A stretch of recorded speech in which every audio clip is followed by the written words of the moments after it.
Okay, good evening, everyone. Welcome to our end of year avail session. I'm still admitting people and will be for the next while, but I'm delighted you could all make it tonight.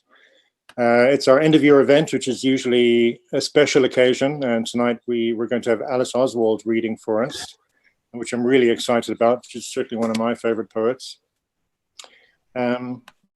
We've had quite an amazing year. We just had the Winter Warmer 2 weeks ago. For the first time, we ran an entire festival digitally, and miraculously, we pulled it off. I really don't know how we did that, but we obviously had a lot of our usual MCs.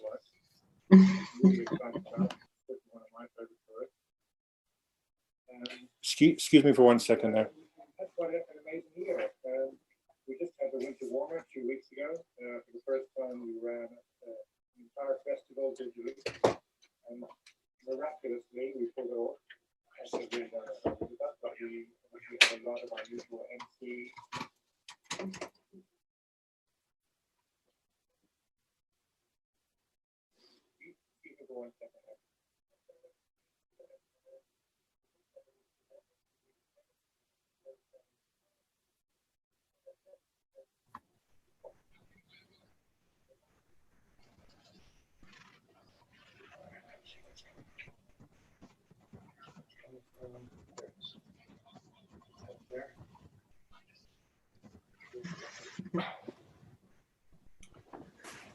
Okay, my apologies. There was a computer that suddenly woke up and started saying everything that I had just been saying, because the live stream view was open on a tab which had been closed inside a browser underneath another browser. So that's the kind of technical stuff we've been dealing with in terms of audio and getting these sessions out to the public through the various platforms. So anyway, that has been sorted. My apologies for that. So once again, yeah, it's been an absolutely brilliant year. We've had some brilliant poets this year. Another one on the way very shortly to you. So tonight, as per usual, we'll have our 3-part Ovail session, starting off with the 5-word challenge, which most of you are familiar with. I should say welcome to our audience via Vimeo Live as well. While I have you there, I can't see you, but you can see us, and I hope you enjoy our session tonight. So the 5-word challenge, how does that work? Okay, so I will ask you, our participating Zoom audience, to offer up 5 words. So the first 5 words, within reason, the first 5 words, not more than 1 per person, that arrive inside the chat box in front of you. We will take those 5 words and we'll take about 15 minutes. We'll keep everyone on mute for that time. And we have 2 words already, vaporizer and Russian, and we have and situation. And we have 15 minutes to work these words into a piece of writing. It can be a poem, it can be a bit of creative prose, it can be a postcard. We have Schadenfreude. Schadenfreude, Ada? I mean, we know what that means, but you really throwing that one in there? Okay, we'll take Schadenfreude. And we have slalom. Do you really know what Schadenfreude means, though?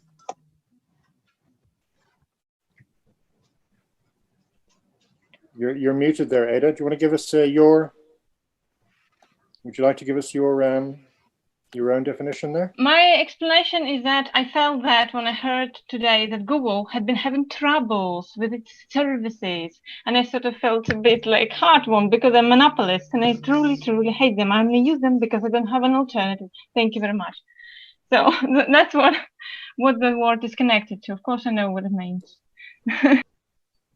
Yeah, okay, all right. So so that means if everyone who wants to write the 5-word challenge has to use the word Schadenfreude, right? So should I explain that a bit more, kind of specifically? No, I think poets pretty much know what Schadenfreude is. I think it's okay. They've also got their devices if they need to look that up. That's absolutely fine.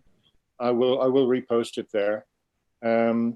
just double checking that that was the word that was intended. That's absolutely fine. So we have vaporizer, we have rushing, we have situation, we have Schadenfreude, and we have slalom. Slalom as in skiing, slalom, snowboard slalom. All right. So we have those 5 words. I'm going to type them into the chat box again for people. We're now going to take about 15 minutes. We'll keep everyone on mute, and then we'll come back, hopefully, to hear your contributions. All right, so best of luck.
Okay, everyone, I think that's a very healthy 18 minutes.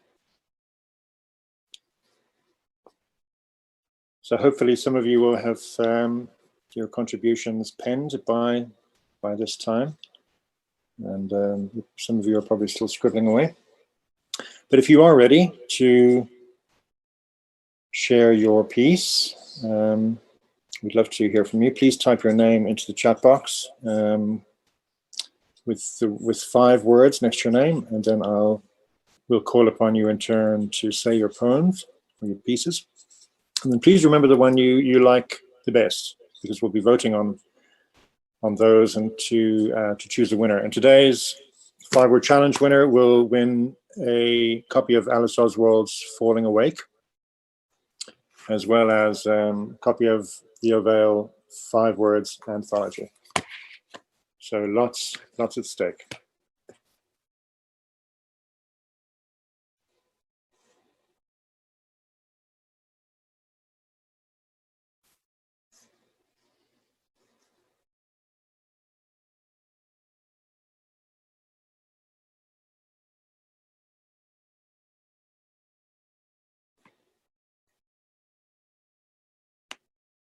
I think everyone's still trying to get Schadenfreude into the poem, or slalom maybe.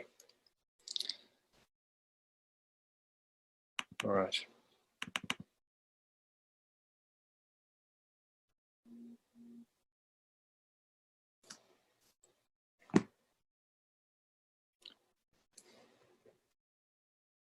Okay, we have a couple of people ready to go, so we may as well start off. I think we have, is it Dane?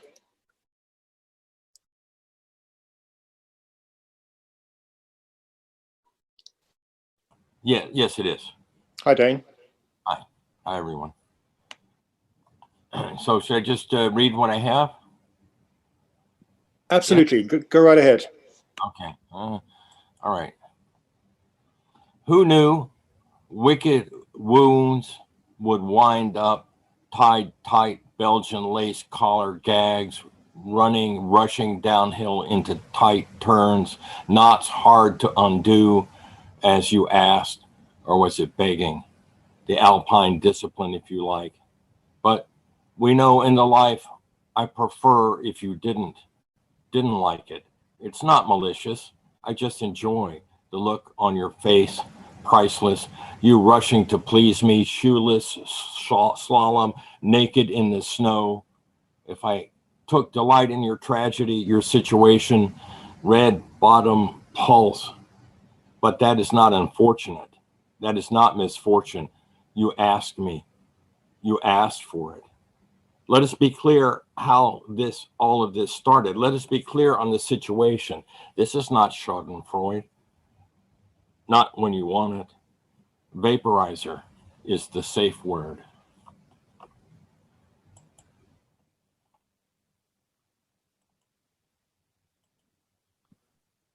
Thank you, Dane.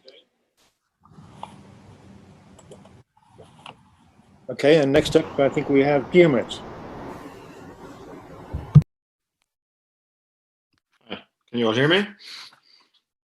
Okay, good. I kind of cheated a little. I put Schadenfreude in the title because I couldn't actually fit it in the actual poem itself. So I hope we get away with that. So Schadenfreude. He slides off the starting area. Snowflakes gather around him like a gossip or a bad smell. The sun vaporizes the snow slowly, yet it has no effect on him. His heart was as cold as the snow he skied on. He knew how to impress women, or so he thought, by flexing his muscles and by showing off his skills doing slalom, I don't know how to say it. He knew how to move down the slope, stay on board, and make it all look easy. He spotted a lady, blonde, and came rushing towards her, thinking in this situation she must be out of her depth and needing assistance. So fixated he was on her breasts that he promptly forgot about the small drop at the end of the piece. Over he went and crashed and crumpled on the snow beneath, out for the count. The mountains echoed with her laughter and the clink of her champion skiing medal on her zip.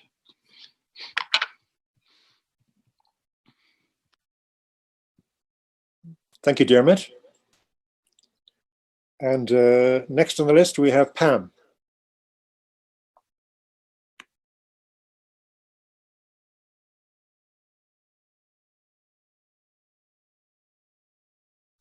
Okay, am I unmuted now?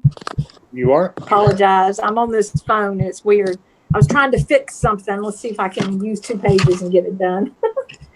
All right, 1,625,471 living, breathing souls rushing headlong, unmarked, solemn, colliding darkness, slash O2 sats throws clots to leg, brain, and lung.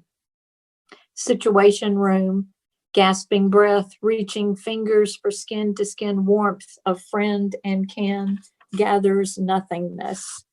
This, a politician's, and I apologize for this pronunciation, Schadenfreude, Trump, the vaporizer of truth, honor, and hope, trumpets death instead.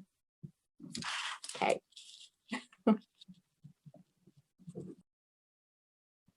Thank you, Pam.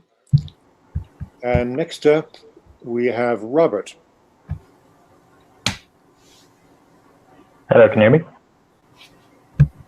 Perfect. Yeah, so this is a short piece. It's on seeing our friend fail. A slow pull on your vaporizer, its silky plumes rise higher to shroud the percussion of our conversation as cruel words slalom round their situation, words that we keep tushed for fear our Schadenfreude might appear.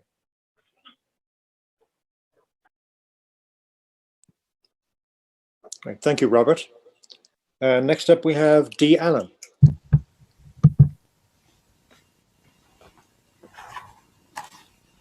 This year, 2020, year of the rat, left us rushing toward apocalypse with multiple causes, unseen vaporizer without warning, coronavirus leading to charge, humanity traveling on slalom course of ice to the end most disbelieved.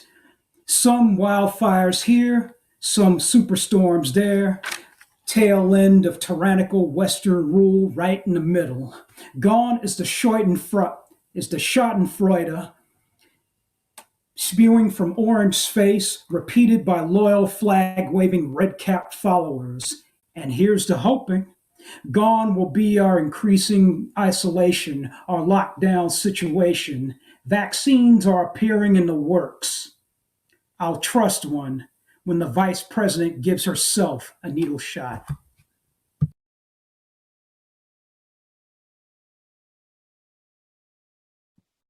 Thank you, Dee.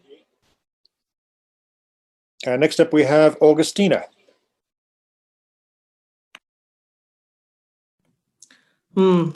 Okay. I struggled, but we'll see. Okay. Schadenfreude, I warned him, should have listened to his father or took advice from his brother who'd done this slalom, but he would rather go alone, rushing in his zone, yet it does not work. He could go no further. Now we have this situation, stagnation of his dreams, smoking his vaporizer every second. Schadenfreude, no sympathy from me. He did this to himself.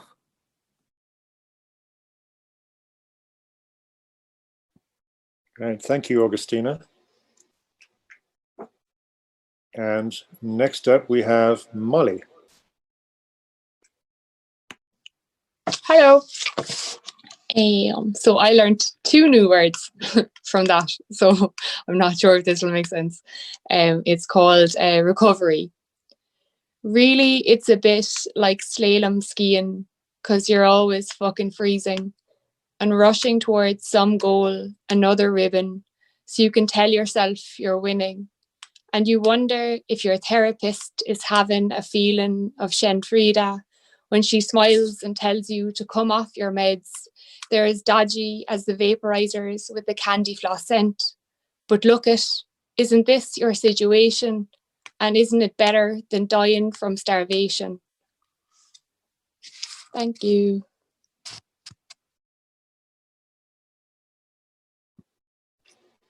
Thank you, Molly. And next up, we have Ada. Yeah, I'm here. Thank you. Where is the poem? Okay.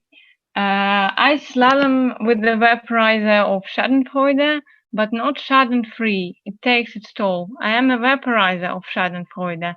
And when the Russian is at its maddest, the situation is this. I slalom with the vaporizer Schadenfroh, harm happy. Negative coping patterns in it. So, thank you.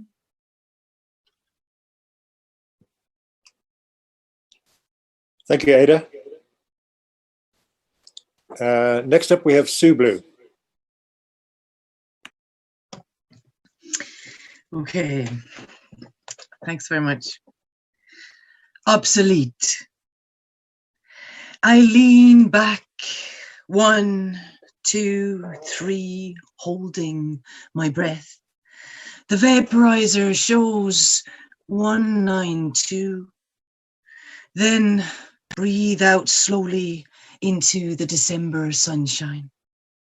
Watching the smoke curl, I sit back, relaxing deep into my situation, our situation, away from the rushing and bustling of people. I breathe in, 1, 2, 3, vape indicating green. My eyes do a gentle slalom in the back of my sockets as my mind leans back and smiles to the luxury of having to stay home in Schadenfreude at the expense of those still following the Christmas rush. Thanks very much. Thank you, Sue. And now we have another Sue, Susanna.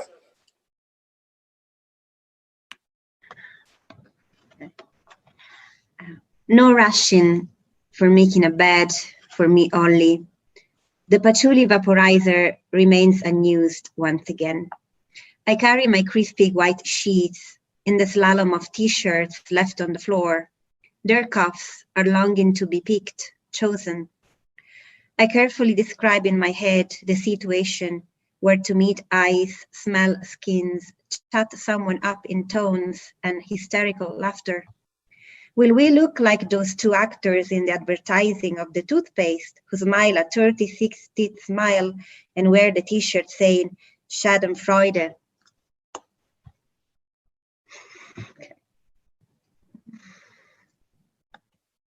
Thank you, Susanna. And next up, we have Massimo, please. Hey, can everybody hear me okay? All right. So, yeah, good to see everybody. This is the poem.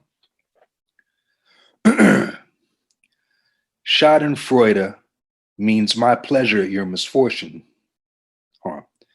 Schadenfreude means my pleasure at your misfortune, as though your loss somehow adds to my portion.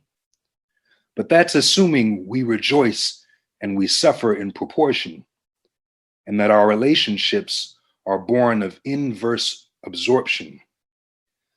But I don't think that's the situation, at least not in my experience. So many times another person's joy has relieved me from my weariness, or pain that I felt that makes another's pain seem serious, as though the fact that we're connected is as clear as a mirror is. But don't let me fool you. Like you, I'm a fool too, rushing in where I shouldn't tread and stepping over doo-doo. Saved by grace with no faith, God, or juju. Just a little truth that I'm not sure is too true. I have no vaporizer. I smoke rolled tobacco cigarettes, slaloming through my addictions, getting stuck at their intersects. I have lost my message, still I thank you for your interests. I tried to use these words with a point I think connects. Thank you.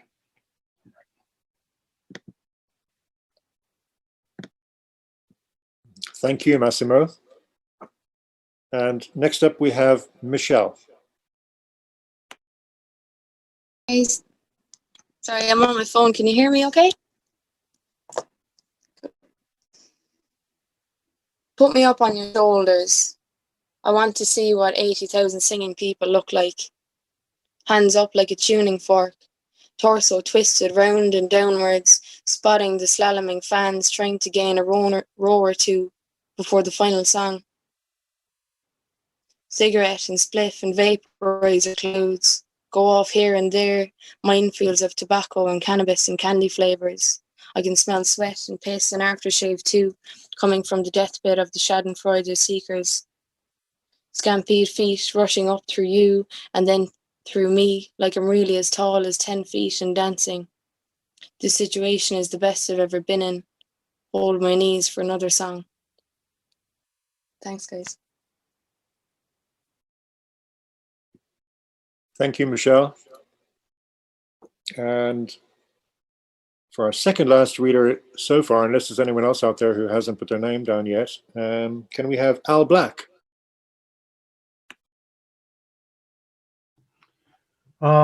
Yes. I have to admit I had to Google a word or two. Just one word, really. Mama said, never torment a fool, slalom their pain. But when the orange beast whines and bellows on Twitter, the rushing sound his court challenges make in a vaporizer of legal logic, Schadenfreude, my emotions.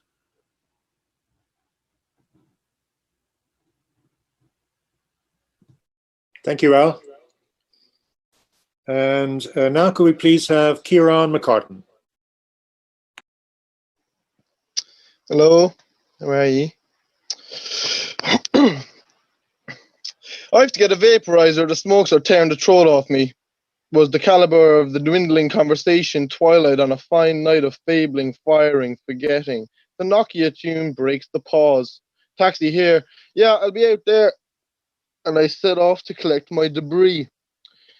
Though rushing might be a little generous, I was surely making something of a haste, only marginally hampered by the pools of sauce I had to wade through, and me only hoping to be smiled on by fortune's favour in my assembly of my detritus and journey to the road, instead is met with the sharp tones of Robert the sadistic neighbour, as spiteful as crusty.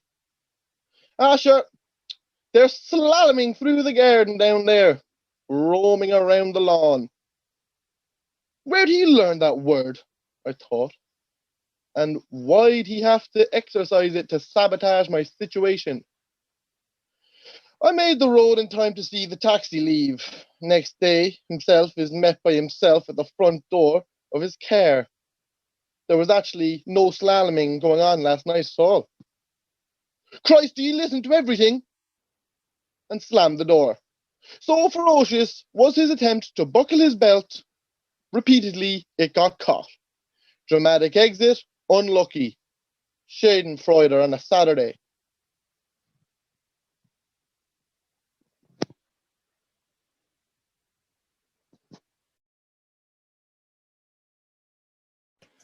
Thanks, Kieran.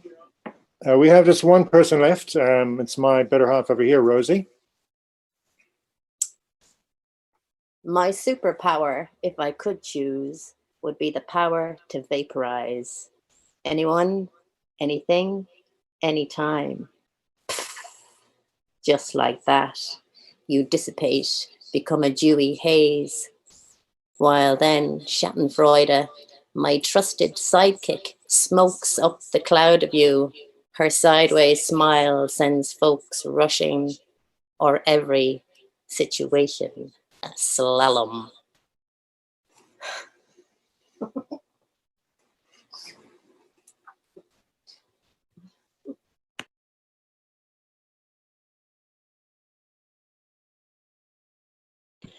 Great, thank you, everyone. That was a super turnout for the end of year 5-word challenge. A good 16 entries. So now's the time to vote and see who the winner is and who gets the copy of Falling Awake from Alice Oswald. So if you could type in winner and the name next to the word winner, then I can count those up, and hopefully in a few minutes we'll be able to announce that.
Okay, I think we have a winner. I think everyone knows who the winner is, because an overwhelming majority of people voted for just one poet this evening. So that makes my job a lot easier. And there's a couple of books coming your way. Massimo, congratulations. Well done. You're tonight's winner, our end of the year winner. So the only thing we need from you now is, please, one more rendition of that fantastic composition. Sure. Thank you so much, by the way. Let me hold on a minute. I have to pull it up. Hold on a second. And thank you so much. It's always a huge honor to be here. And all right. So Schadenfreude means my pleasure at your misfortune, as though your loss somehow adds to my portion. But that's assuming we rejoice and we suffer in proportion, and that our relationships are born of inverse absorption. But I don't think that's the situation, at least not in my experience. So many times another person's joy has relieved me from my weariness, or pain that I felt makes another's pain serious, as though the fact that we're connected is as clear as a mirror is. But don't let me fool you. Like you, I'm a fool too, rushing in where I shouldn't tread and stepping over doo-doo. Saved by grace with no faith, God, or juju. Just a little truth that I'm not sure is too true. I have no vaporizer. I smoke rolled tobacco cigarettes, slaloming through my addictions, getting stuck at their intersects. I have lost my message. Still, I thank you for your interests. I tried to use these words with a point I think connects. Thanks a lot. I appreciate y'all so much. Thank you.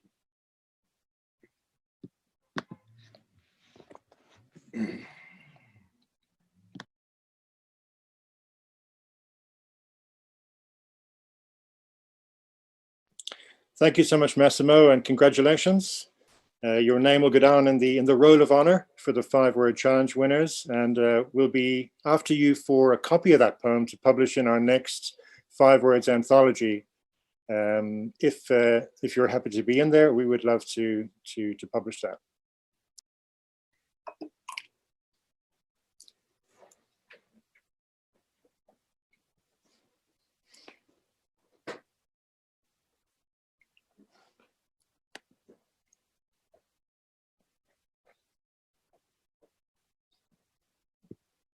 Okay, we're flying up the list at the moment. So we may as well kick it off with our first reader this evening, Diarmaid Fitzgerald.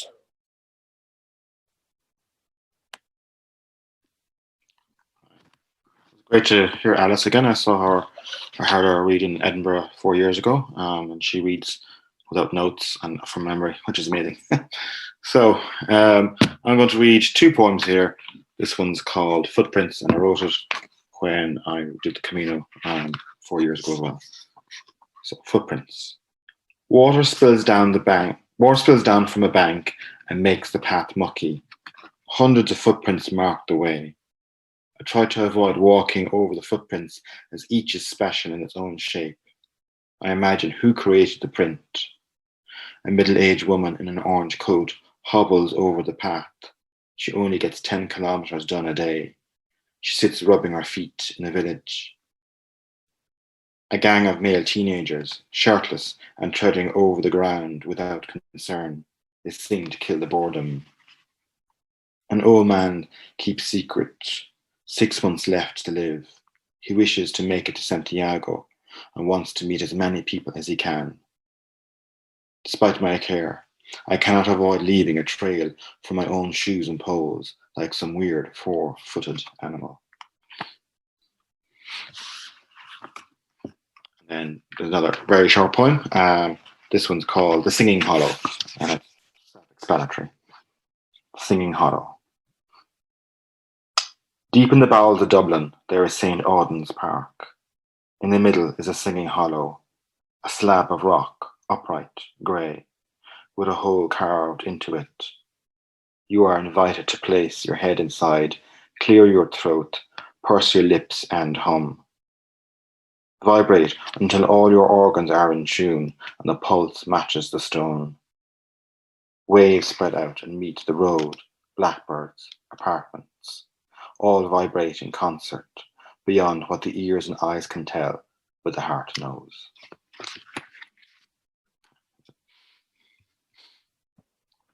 Super, thank you, Diarmaid. Thanks for those. Good to see you again. And next up, could we welcome Al Black?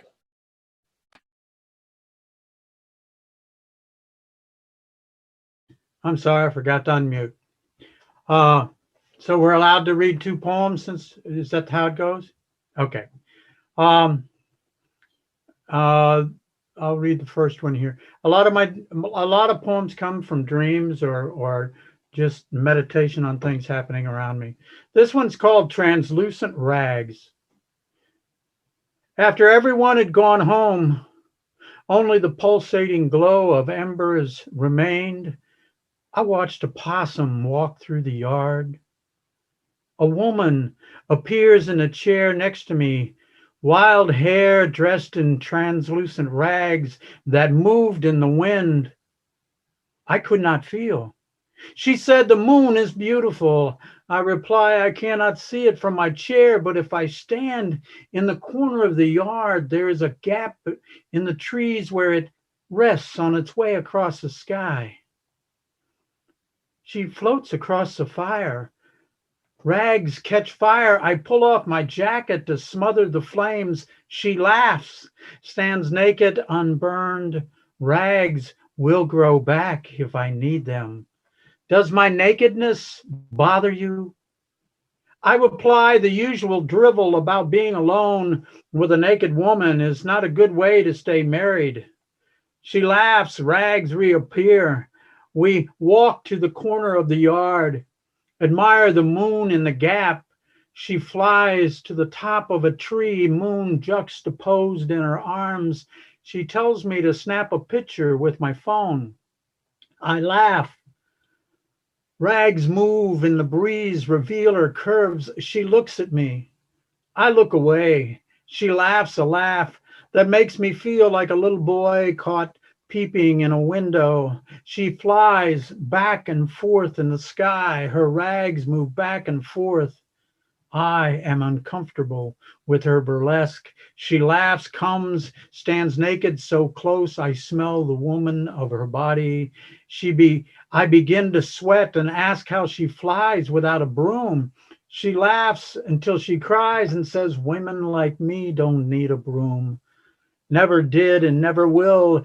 It's our way of showing our dominance over male-ordained domestic chores. Gray robes, pointy hats, warts growing on our nose protect our beauty from men who would own us. We'd rather burn at the stake than be chained on a pedestal. All women are witches waiting to remove translucent rags from the closet, learn to fly naked, silhouetted against the moon, become assured and powerful in their nakedness.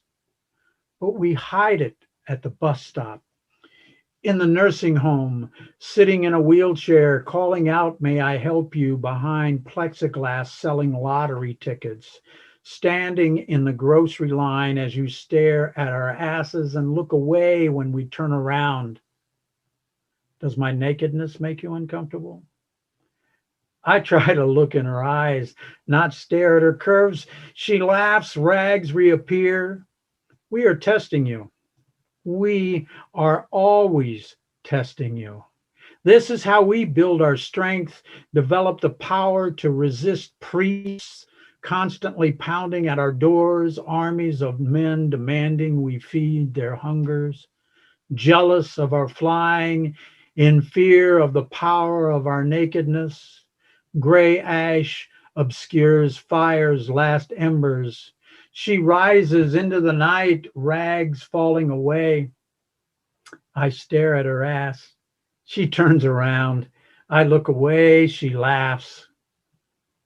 She's always laughing.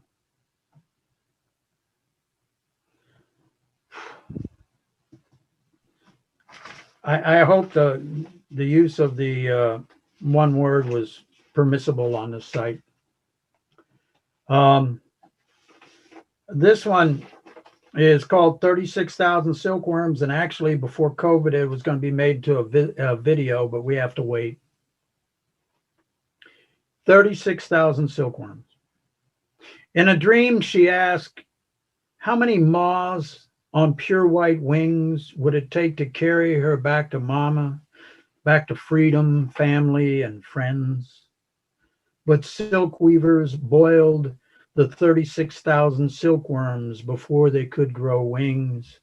36,000 silkworms to make 6 silk hankies. 36,000 silkworms to fold neatly, pack in a suitcase, and carry on a rich man's adventure in the Belgium Congo. Bored with life, James S. Jameson, heir to a whiskey fortune, bought himself a place with the Stanley expedition to explore the Congo for King Leopold II, Belgium's builder king, Africa's butcher.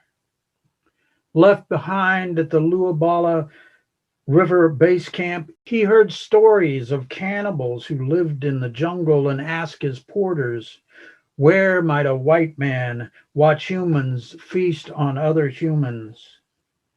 They told him they knew where, and if he brought an entree, they would help him slaughter the meat. He bought a native girl, chocolate brown, 10 years old, for 6 silk handkerchiefs, 6,000 silkworms apiece, 36,000 silkworms for the lot, made in China, shipped in Ireland, carried in his suitcase to wear in his breast pocket for fancy dinner parties.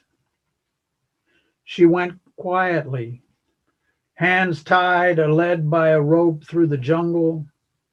They secured her to a tree, stabbed her twice in the side so she bled out on the ground. She never begged. She never cried. She looked around at the white man with a sketchbook and the brown men sharpening their knives. She stayed obedient until her light went out. Later, back at the river camp, he sat at his easel and painted 6 pastel pictures for a collection of his great adventure in the darkest Africa. One of her led by a rope, one of her lashed to a tree, one of her stabbed in her side, blood pouring out, 3 of her being butchered and carried to a pot to boil. Do the math. Do the rich white man's colonial math. 6 pastel paintings equal 1 young African girl, her life all before her, bought for 6 silk hankies made of 36,000 silkworms, boiled in a pot in China before they had a chance to fly and carry her away. Thank you, Al. Thank you very much. So I should just mention that that's 2 poems or 3 minutes. 3 minutes, really, whichever comes first, just for everyone else. Otherwise, we're going to go on until the really early hours. Not to worry, but thank you very much, Al. And next up, we have Augustina, please. Hiya, how's my audio? Is it clear? Brilliant. Earlier in the year, I remember I read something which was written, well, kind of for one of my friends who's mostly bedridden.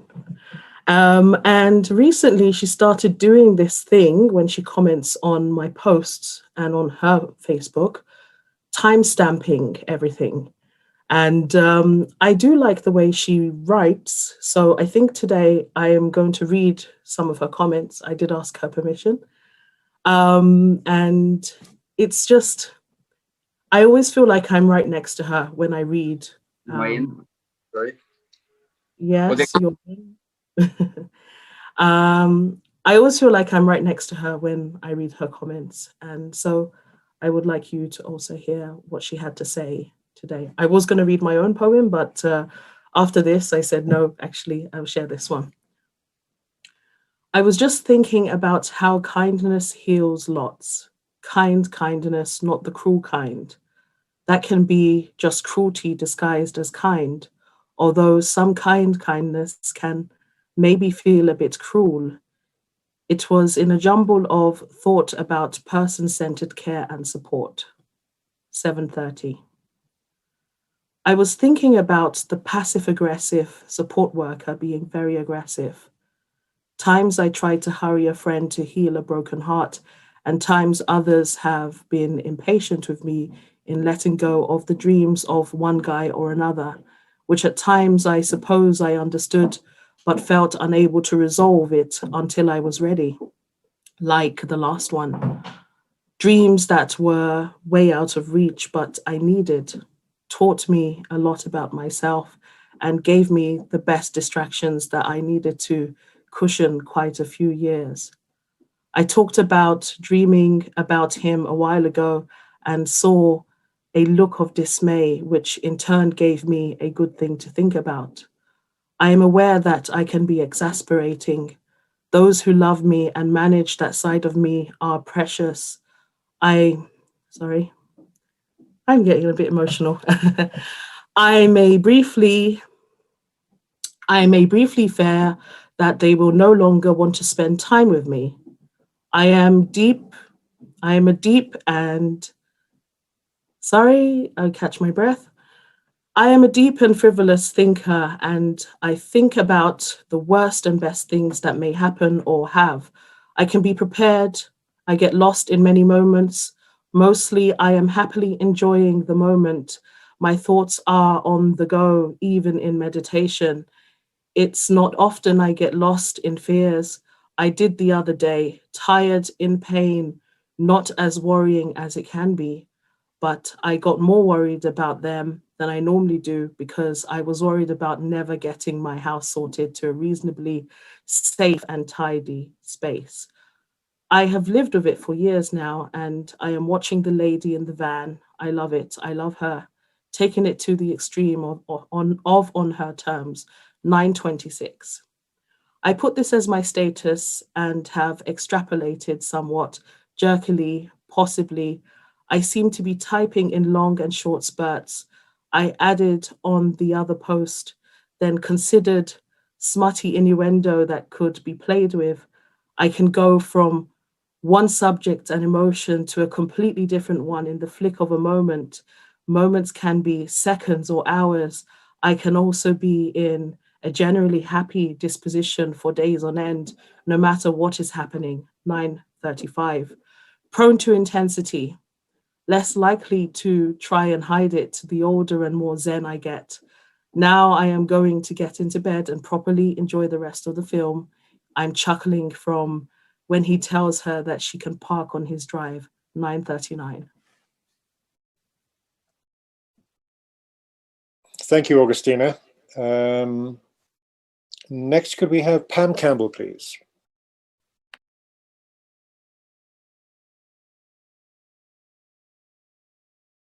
You're still on mute. There we go. I'm good now. Thank you. Thank you for your patience. Okay. This is called Allow Me. Can y'all hear me okay? Okay. Okay. Allow me to wander with you the Tolkien way, in the shadows of dimmed eyes and muted voice, in search of firefly light, splinters of a traded tangibility. Allow me to wander with you, injured stone by injured stone, our lens, sparkled glint of knife edge into waters divisible by human hands. Allow me to wander with you in murky depths, to sieve suspicion, fear, pain, empty lungs strain, rise to the light, weathered waters hold. Okay, thank you. Thank you, Pam. Next up, could we welcome Robert? Hello. So I just have two short pieces.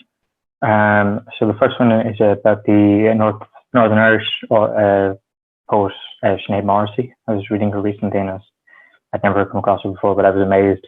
She was talking about how she writes sometimes without inspiration and is formulaic, and I was very impressed. So it's called Morrissey's Equation. The shock of black hair bobbing, a keyboard tapping in contemplation, creates mastery through form, without the angel of creation. Where to go without the muse's whispers, how in God's name can it be done? You soothe the errant lines to better frame the shifting sands you build cathedrals on. A wry smile alters the hollow glow, a Pythagoras beset on her equation, pulls death through square windows and leaves the Lower East Side blazing. So that's that, and then this is just a short piece I wrote when we were all in lockdown. But it's not just about lockdown, it's like being stuck in place. And it's called 5 Kilometers to Damascus. We returned to our home to be fed and watered, dry toast and tea, a hunger strike ensued. The whirling fan beat the non-existent heat, the drone of a fuse box cracked my skull. Open the doors to the rain-heavy field, traipse unknown roads till the sun drops.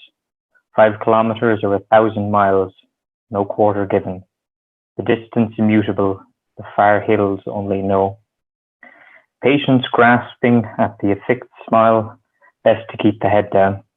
Lest shrapnel from moody teenagers shear our heads clean. A silent lamentation for my own sake, as the real sufferers gasp their corrupted lungs. A controllable commotion has started, and now the wail of many tongues. Thank you. All right, thank you, Robert. Thanks for that. And next up, could we call on Generalissimo Brian Franco, please? Yes. Happy Hanukkah, everyone. The first poem is called The Art of Agreeing to Not Disagree. I might agree with something I don't fully understand as long as I can understand that what I'm agreeing with isn't disagreeable. The second piece is called Ribbons in the Quicksand. There once was a poet who was separated from a jungle tour group. He wandered through the canopy underbrush for hours. He stopped to sit atop a felled tree the length of a bus. He thought this image would be a memorable line in a poem. He rose from his stoop, lifted his right leg to step on solid ground, and found his feet in quicksand. As a poet, he knew the true meaning of the word futility. He understood if he flailed his arms or tried to wriggle his legs free, he would sink quicker. His still body slowly sunk. When he was completely submerged, he opened his eyes to discover that he had sunken into a legendary mythological pool of words. He could breathe underwater and move freely in this verbal Atlantis. He started swimming a simple breaststroke. He noticed words forming phrases as he pushed them out of the way and pulled them back in. He saw the words no limitation float before his eyes and started swimming the butterfly while completely underwater. At that moment, he was joined by a kaleidoscope of orange and black monarch butterflies, singing Ribbons in the Sky by Stevie Wonder, a song he always secretly hoped would be his first dance at a wedding he had accepted might never happen. At the end of the song, the monarch swirled around and shrank into a tube that fell onto the ocean floor. It was retrieved by a shiny silver octopus who handed the poet an antique kaleidoscope and said, "Take a quick look-see. This one is different than the free cardboard kaleidoscopes your dentist handed out when you were a kid."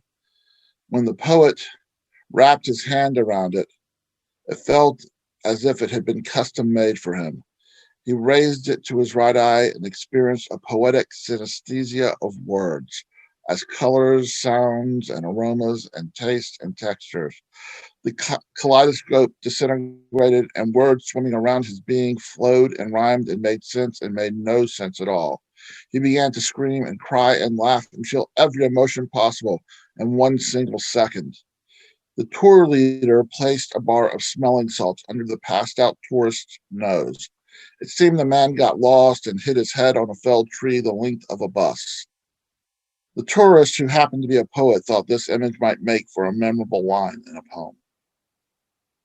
Gracias and happy Hanukkah, everyone. Thank you very much, Brian. And next up, could we please call upon our reigning 5-word challenge champion, Massimo. Hey, thank you so much.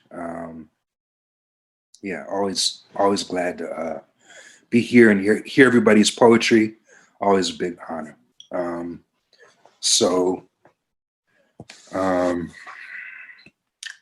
This piece is called A Vision Remembered. Let me see if I can remember it. Give me 1 second.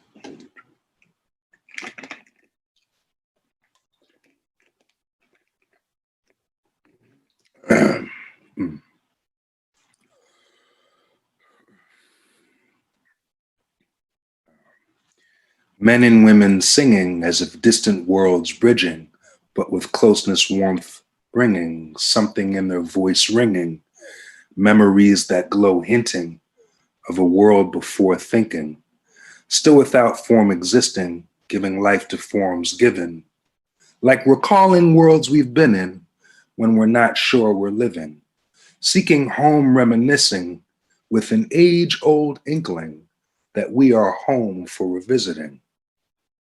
Coincidence is too beautiful for dismissing, or is it the mind twisting through a dream that keeps thickening? Looking for a side to our story we've been missing in. What is the memory we're all remembering is finished in? A world of my envisioning I find my beginnings in. A world beyond recall, I redraw for the picturing. Lights in a festival, brightness celestial, good music plentiful makes people all sentimental. One live gathering where all tribes gathering, dreaming a dream in front of real eyes happening. All sights set on high, all time left to ride, all business left aside, all issues left behind. No cause for this occasion, but the cause of celebration, where positive vibrations usher dawns for better days in, where the universe gives us an open invitation to show the universe a universe of our own making. Imagine land we see, where history meets fantasy, with different times combining in the styles of our ancestry. Machines intelligent enough to let us grow organically, like trees that form a canopy to house our human family, where science and spirituality are no longer a duality, truth and imagination mix to redefine reality. Systems of complexity simplified by bending flexibly, like universal energy inside our beings independently. An understanding of connectedness inside of every entity frees our identity from the perception of an enemy, where the power of love empowers by becoming us, not ours. And days are made from counting blessings, not just counting hours. No need for vicious circles where life's cycle is eternal, and our journeys are like entries inside a collective journal.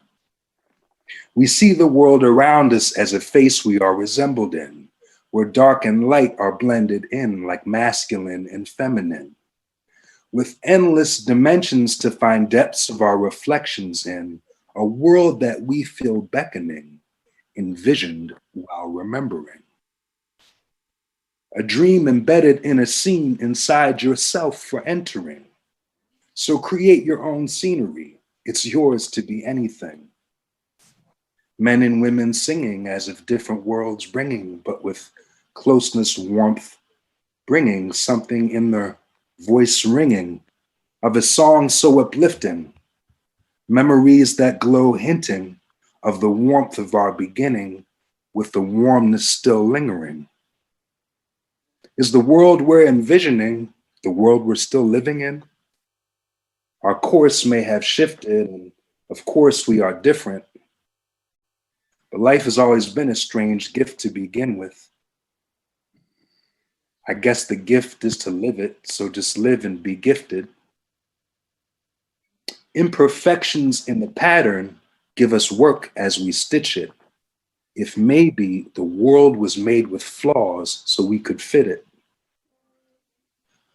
So before you judge the world for the world that it isn't, show us if this was your world, then what is it? All right, thank you. Fantastic. Thank you, Massimo, as always. I wouldn't like to have to follow that now, but the person who is going to try and do that is Colm Scully. Hi, can you hear me? This is a COVID poem written during the lockdown. It's called Now We Have the Time. Misgivings sprout everywhere, gathering in bunches. Do you ever wish we were back in a world where people took the time to make lavender bundles, dancing and swaying like puppets, freshly picked, long-stemmed sprigs on a clear October day? Throw away the dry and brittle stalks, arrange the heads neatly, bind together with silky thread, bend the stalks back to enclose the flower heads, not tightly, trim the ends, so they are even, pockets of fragrance. Place on a windowsill finish with a ribbon. Now, when the flowers die, they will stay inside, our doubts smothered in a bundle. Thanks.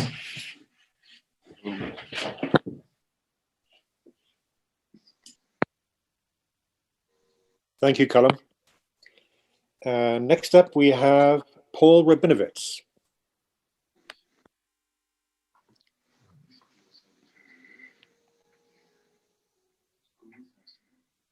Are you there, Paul?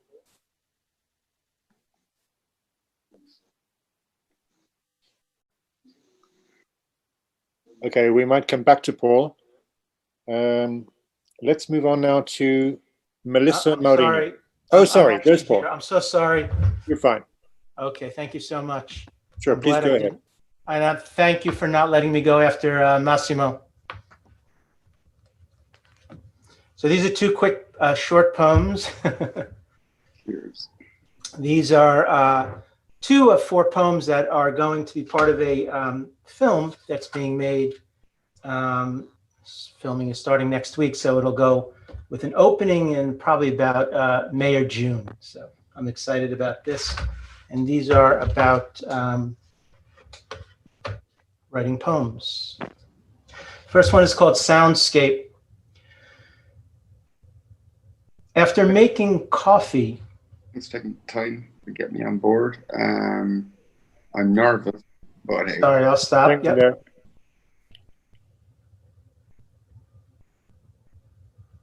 We're going to have to. Yep. Please go ahead there. I'm sorry about that, Paul. Sure, no problem at all. No problem. This is called Soundscape. After making coffee, much the same way, every morning I cover my head with a favorite hoodie. Click on Ocean Wave, Soundscape, and prepare for the act of another little poem about the way I feel about you, but nothing except metaphors, seagulls, distant shores, and recall the first time Tom Waits spinning on your player. Something about Ahab and drifting.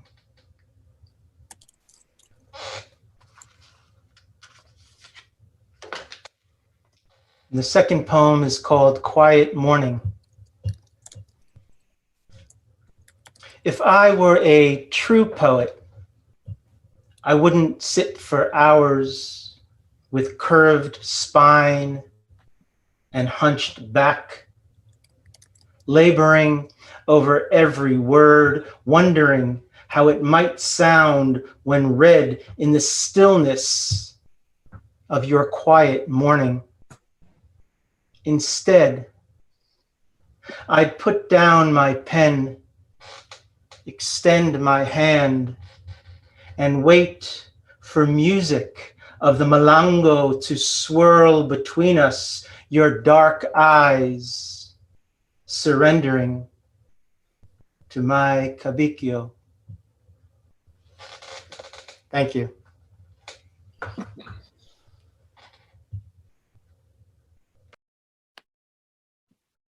Thank you, Paul. Next up, could we call upon Melissa Mourinho, please? Hello. Hi, everyone.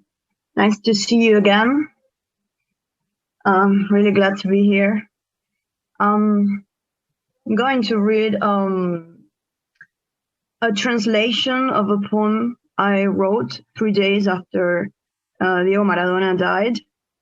It hit me really hard, so it might be a little controversial, but so was he. So it's kind of a football poem.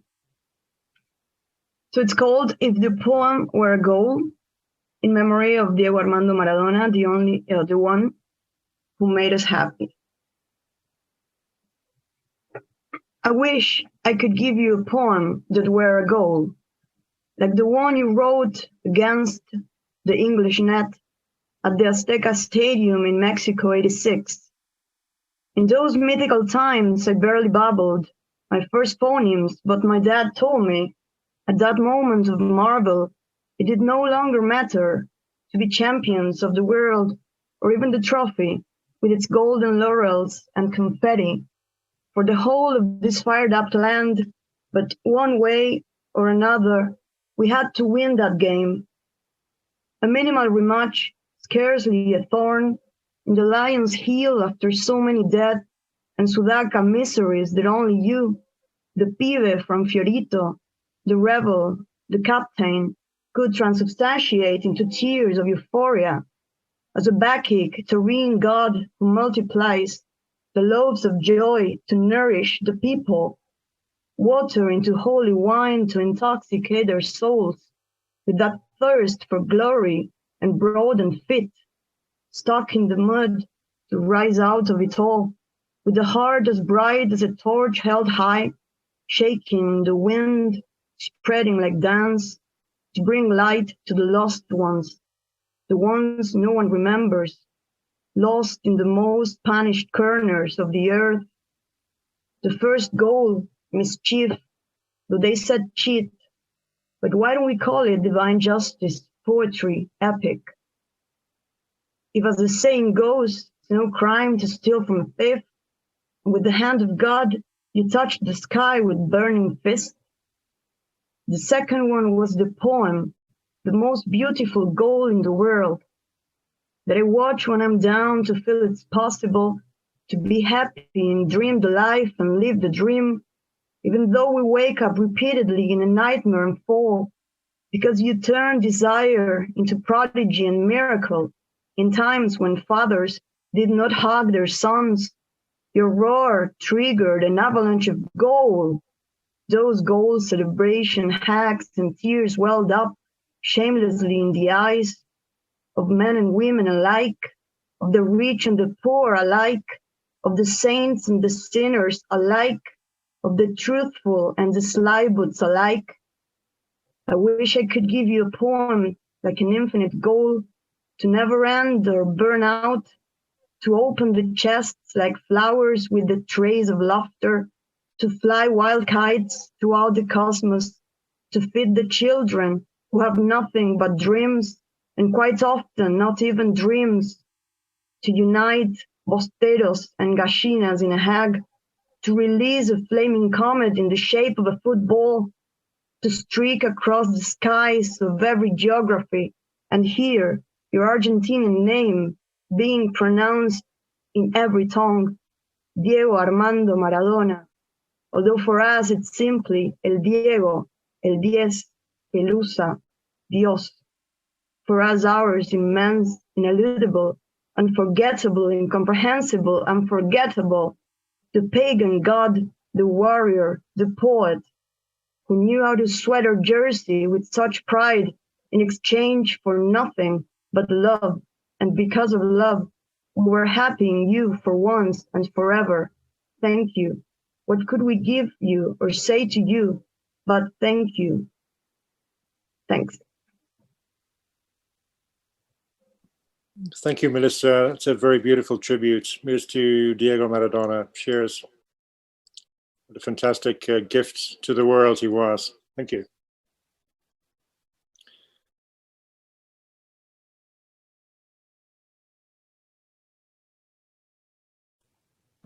Thank you, Dane. We're going to call on you now, if you don't mind. Sorry, is it Dane Ince or Dane Inca? I'm not sure how to pronounce your surname. That's right, Dane Ince. Dane Ince. That's it. Okay, thank you. Good garden. Before the flood on the river Styx burned everything to the ground, when I was sleeping on a bed of fresh hay, before the dark day was bright as noon black, I never noticed. All the same, the before, the after, the beginning, the end, no line between sleeping, waking, painless, joyless, for lack of appreciation of the dark side of the rainbow where I find myself lost. I see you shining out of my temporary cottage window, beyond distant mountain, forest, pines, across seas. Whistle, sing me out to play out of my dark house, painted pane between ultraviolet and infrared, tip-top dance on stars. This is a good garden grown by you. I can live here a while, knowing what I know now. Peace, you, warm on my face, sunshine, wisdom, bodhisattva, bodhi sunshine. Thank you. Thank you very much, Dane. Great to hear from you. And next up, can we call on the one and only Sue Blue? Thanks very much. Thanks very much. Right, it'll remain colorful. I'm going to present the latest version of a poem that I've been working on in the Blue Mondays. So here we go. The colors of my wheel. Let's begin with those bland days of indecision, when I don't know just quite which way to feel. My mind is clear, my body non-existent. The wardrobe speaks to me in blues and beige. These are the dry days of my color wheel. Next, the colors come to life with freshness. Springtime green might bounce the following day. A forward motion in luscious passion flowing until my light flares orange with a fiery glow. This is the juiciest blossom time to butterfly. And when the hour 24 strikes on my wheel, that dazzling orange now shrills far too loud for me. Instead, my wardrobe lures with vibrant pink and lilac to join the dance, in touch with all creation, until one morning, simply raw, bright red I feel. So I draw back into my sacred crimson space with tea and cleanse myself in velvet carmine, a fragrant bath with candles burning incense, until to purple focus my color wheel slows down, then rests again on browns and blues of indecisive day. Thanks very much. Thank you, Sue. Thanks very much. And next up, could we call upon Cathal Holden, please? Hi guys, how are you? So I wanted to do a short poem that I wrote at the Jazz Fest the year before last. Actually, no, I'm wrong, it was last year. For my cat, Basil, who sadly passed away on Friday, which is a pity because I took him in when he was a kitten. He was about this big. He was super cute. And he went before his time and he went peaceful. It was his heart, I think. This is Yowling for 5 a.m. Basil. How are you, Black Cat? Back from your wanderings? Come here for a scratch, for a bowl full of offerings. Push the heft of your head in the heel of my hand, and I'll tell you my stories, though you'll not understand. It's been a long night, dark one. Bless your soul and your heart's rest, my little black river of sacred self-interest. How did you spend it? Did you kiss the princess with the moon drops on rooftops and then back to your love nest?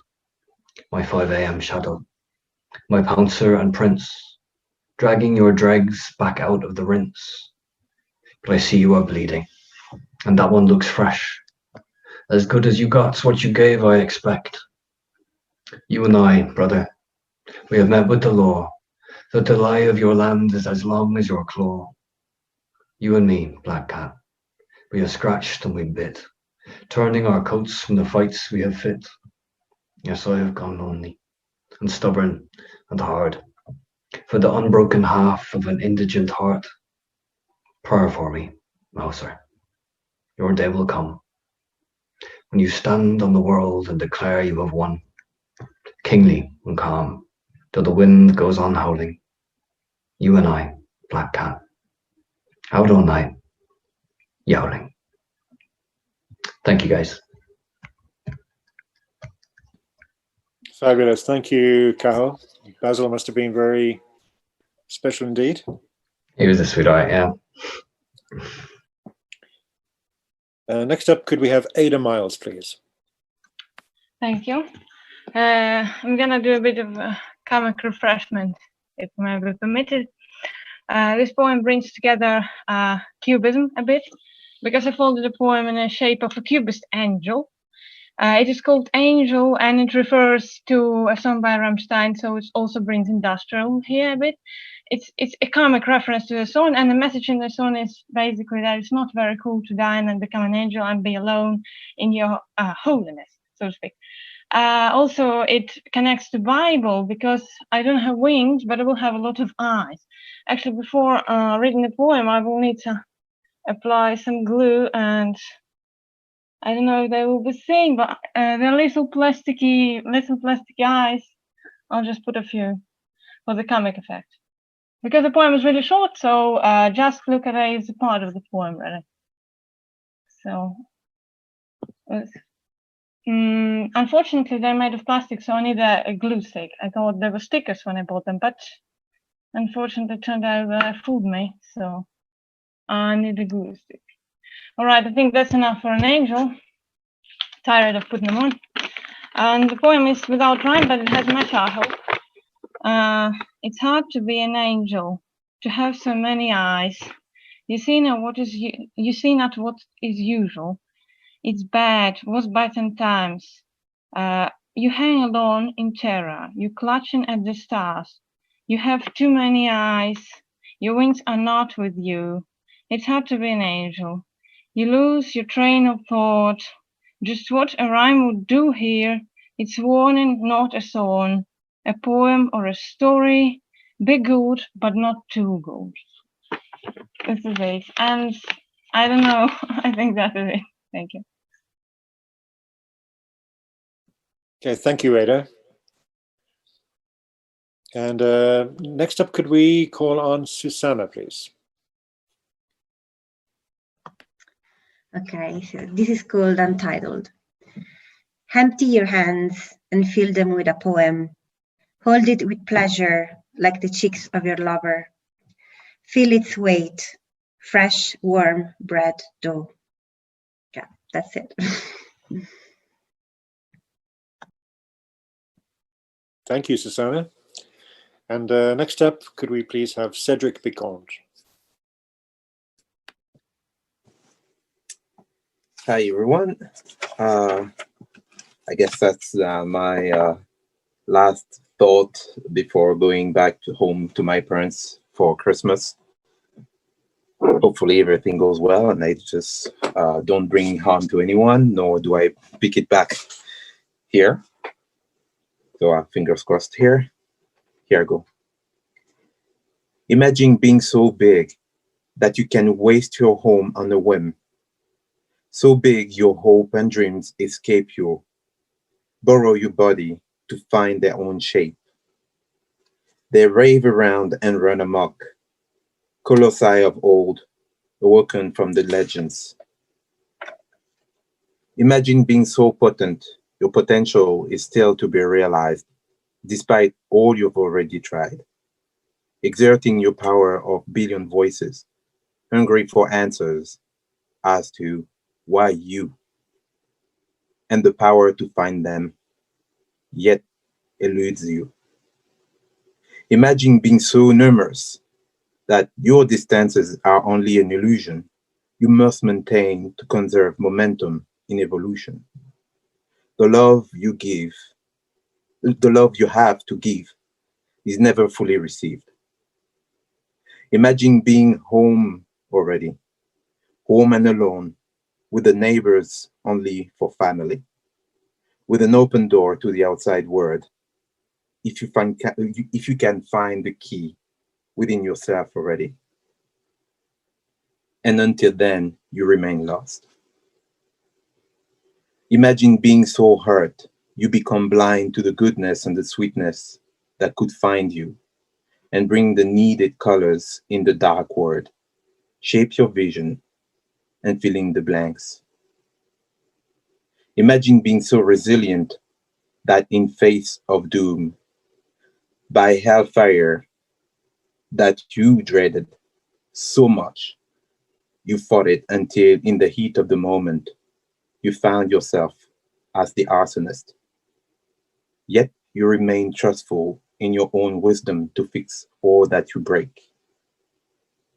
Your weakness, your heart, your hurt heart, your connection to your home and your kinsmen, to yourself. Imagine being human. Imagine that.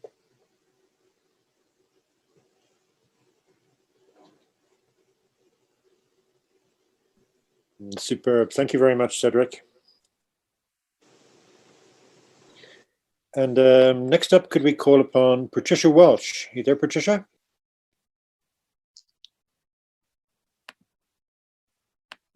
You have to unmute yourself there. Yeah, Here we go.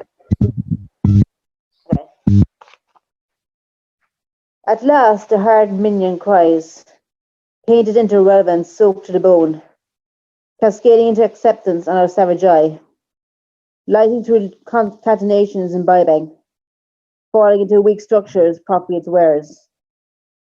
Childhood burning its own witches, stockpiling effort. The illicit congregation beggars its own belief. Pigeonholed in unison, light stars of derision, rocking over prediction, bandaging its ire, holes and extremities backing into the damned wall.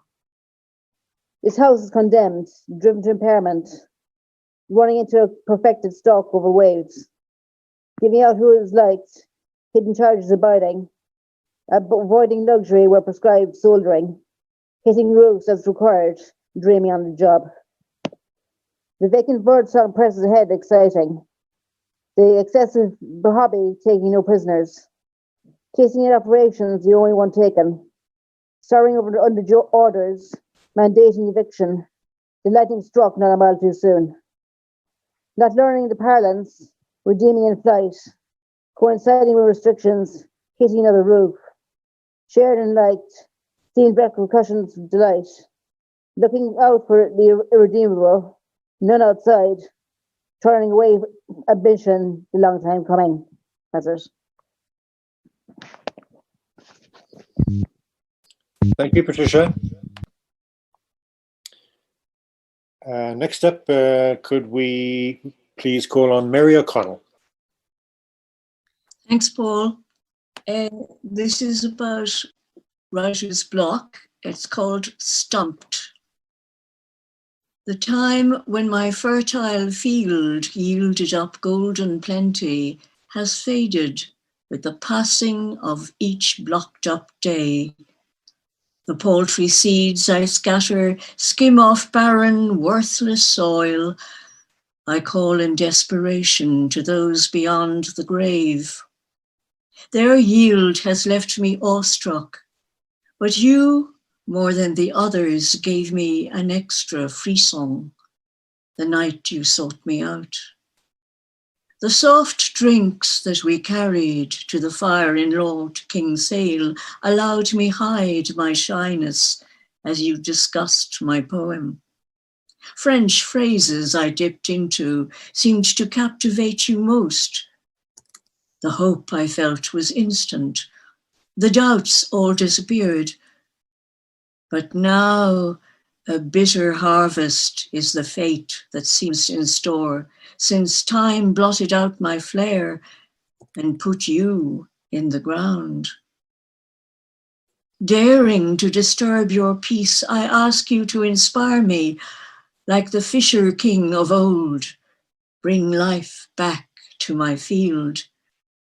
I need your light to guide me, show up all festering weeds, while I clearly recognize I cannot steal your fire. Only careful husbandry can nurture a failing crop. I must do the work myself, Turn over every stone, dig up the stubborn secrets that have stifled healthy growth, knowing that the clearing was ignited by your spark. That's it. Thank you, Mary.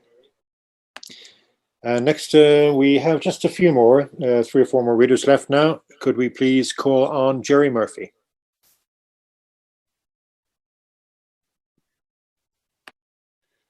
Okay, can you hear me? Okay. Consider this a workshop on a short poem. Oedipus in Harlem. Yo, motherfucker.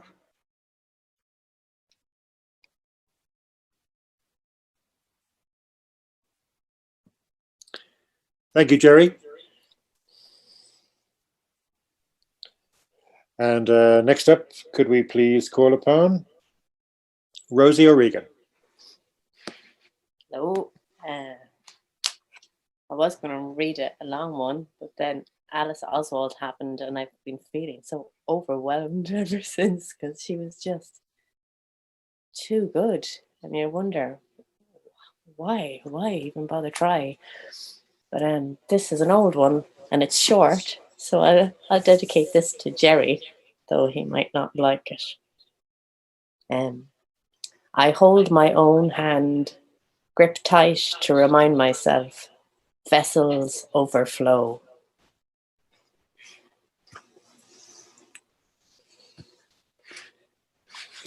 Thank you, Rosie. I just wanted to check, Max, did you want to read? Max Creedon, are you there? Okay. Let's move on now to, yeah, Max, you there? I saw you very briefly. You're on mute, I can't hear you. I'm having one hell of a time with the online issues, but I won't get into them.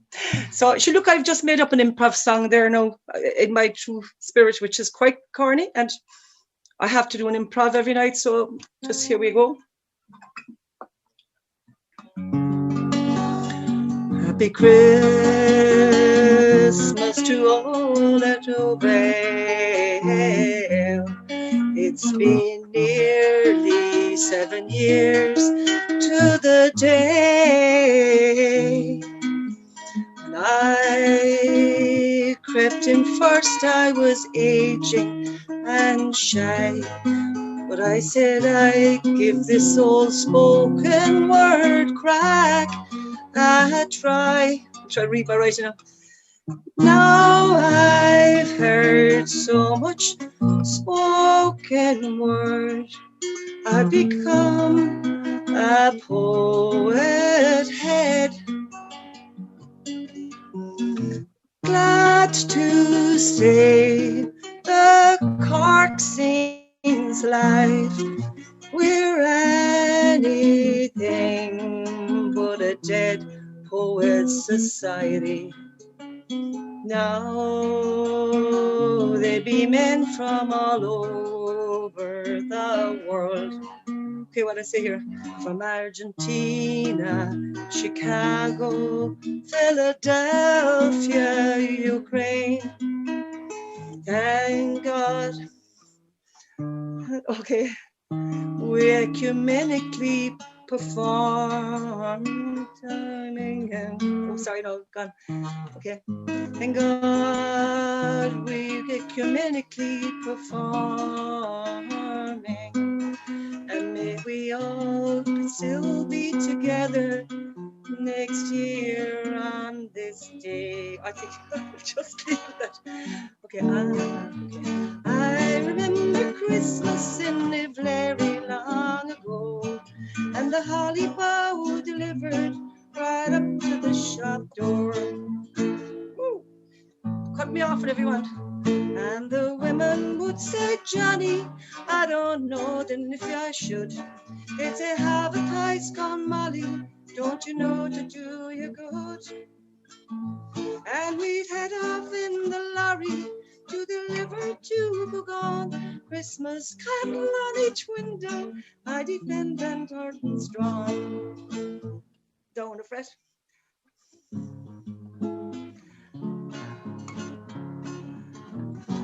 And we'd head off in the lorry to deliver to who gone. Christmas candle in each window, ivy pinned and curtains drawn. And there's nothing like the berry holly glistening neath the moon. And we'd head home by Shortman's, Danny Feck would play the spoons. We'd head over to Jim Brophy's for a pail of Jersey milk. Cattle lowing in the stable were for us a living crib. They formed the carry Santee in the horse and cart, the pair loaded with poteen, Nicky doff his bowler hat. And Santa's written up in the shop door and every window of the house, bringing presents from a mailbag with great bellows and great fuss.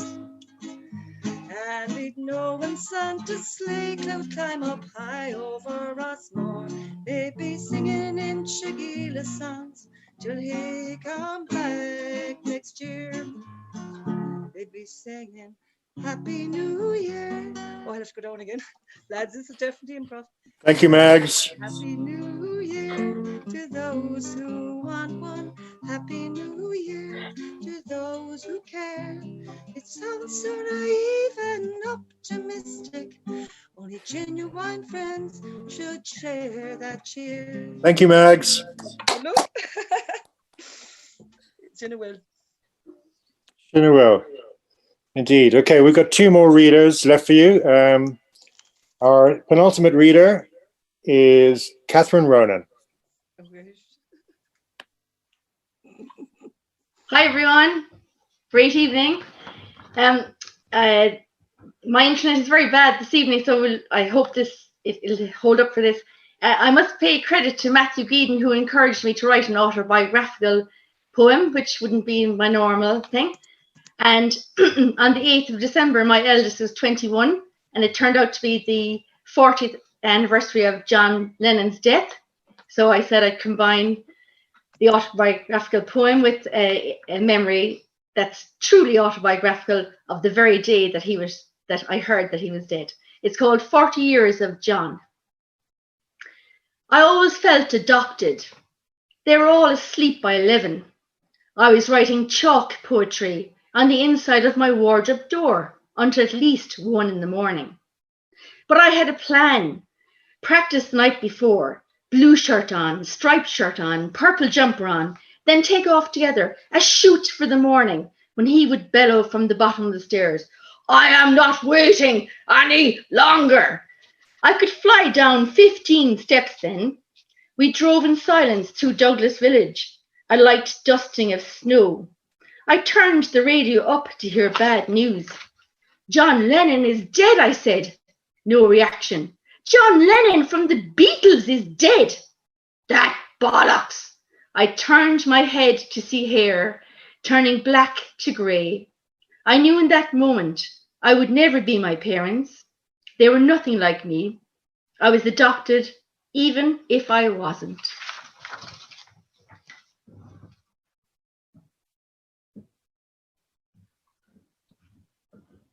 Thank you, Catherine. And our ultimate reader, our final reader for 2020 is Kieran McCartan.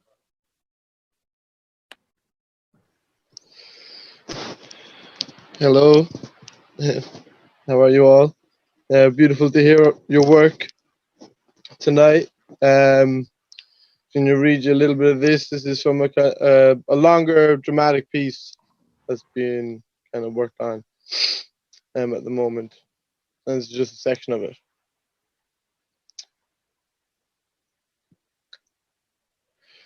Didn't see your scrawl on the sign in line, heard you stand tall, heard you were fine, hoarding yours while wasting mine, down on all fours, waiting to dine, once before you shared your time. You did your chores within the lines, you knew the score, thought you'd back the winner, assigned yourself to me as editor. Betrayal for beginners has found a new competitor. Heard you were looking thinner. Well, come inside and lock the door, for you could eat your dinner off my cutting room floor. Have all of it, it's all yours. Come in and fill your boots, soldier. Drink from the fountain of youth's older brother. Have your ration of my passion, your attitude's been asking me to offer out tongue lashings. A hard place and a rock clashing. Don't smile, cunt, we're not laughing. Nothing to smirk about. You following? When I come in your mouth, you swallow it. No one said on ease, get off your knees, go put your head above the parapet. I'll use it as target practice when I'm spraying 60-yard passes. I'll have you looking like a fascist, blood creeping like molasses down your top lip. And yeah, my voice has said a bit, but my feet have communicated zip. And though I wouldn't miss the chance to speak, I haven't played ball in weeks. And seeing as I miss my hobby, I may just make you kiss a volley and make burst balloons of your cheeks, making all the hot air squeak, and make famous the place where your face used to be, and have you restarting counting backwards from 3. And turn your honey voice to splendor and label you one great pretender. It's obscene. What are you doing behind the scenes, fiend? You should be on screens. Had us really going there counting minutes until our clock was cleaned. Nearly thought your word had something in it. But now I just cringe at every misplaced lyric. Get fat on the chocolate I eat, at every mixed metaphor. Every line incomplete. I'm running out of bars. Every elevator synth pop beat. Sticks and stones will break your bones, braise and turn your meat to mince. But a well-placed phrase would leave a scar, and I'd give you an inch. Thank you. Thank you, Kieran. I see we still have Michelle in the house. Does Michelle want to say a poem? I don't know if she does. Kind of last call. But if not, nope, I don't think so. That is the end of the open mic. The end of another brilliant year, another brilliant session. We will keep this session open for the people within Zoom, but I'll be shortly cutting off our live feed through our live poetry stage on the website. So I just want to say thank you to the audience who we can't see here right now, who've been watching this evening. I want to say thank you to Alice Oswald for an absolutely incredible reading. She really just made my year, absolutely. And I'm sure she did for a lot of other people too. What a phenomenal poet. Thank you all for taking part in the 5-word challenge. To our winner this week, Massimo, well done. And thank you to everyone who took place on the open mic. We hope to see you back next year in January, 13th of January, for our first session of the year, and we're looking very forward to that. So thank you very much, everyone, and happy Christmas. Thanks, everyone. Take care. See you next year. Here, I leave them gossiping. Are we staying on for the chats? Happy Christmas. We So can are we stay staying on for chats if we want.